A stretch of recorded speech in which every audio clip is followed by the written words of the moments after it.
Hello all, this is Universal Group of Institutions, Bangalore. I'm Kushi Shetty here with the latest news. Review pleas on same-sex marriage case.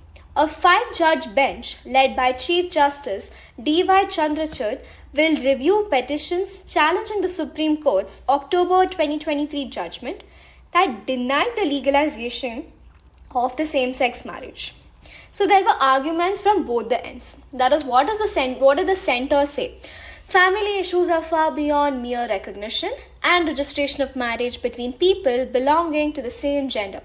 Living together as partners and having sexual relationship by same-sex individuals is not compatible in the Indian family, where you have a concept of husband, a concept of wife, children, which gives a necessity. It has a pre-purpose, a biological man, that is husband, a biological woman as a wife, and the children born out of the union between the two. What was the petitioner's response? Government's position is curious given the Hindu Marriage Act itself wiped out several recorded Hindu traditions that existed prior to the codification.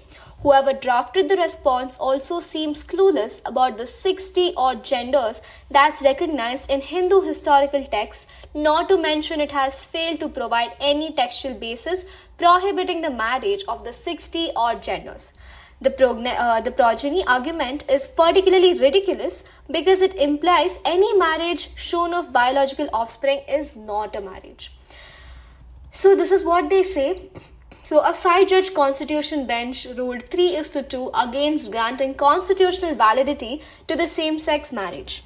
The Chief Justice stated that the court cannot modify the Special Marriage Act of the year 1954 to include the same-sex couples. So this is a matter for Parliament as well as state legislatures. The right to marry is tertiary. It's not a fundamental or a constitutional right under the Indian law. Judicial decisions by the Supreme Court have recognized marriage as a fundamental right, binding all the courts under the Article 141.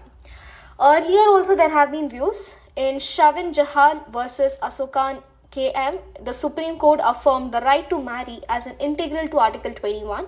Article 16 of the Indian Constitution prohibits discrimination on various grounds, supporting marriage equally. Well, that's all for now. Thank you. Stay tuned for more news. We have a detailed description present on our website. Kindly click on the link that's present down below. Thank you.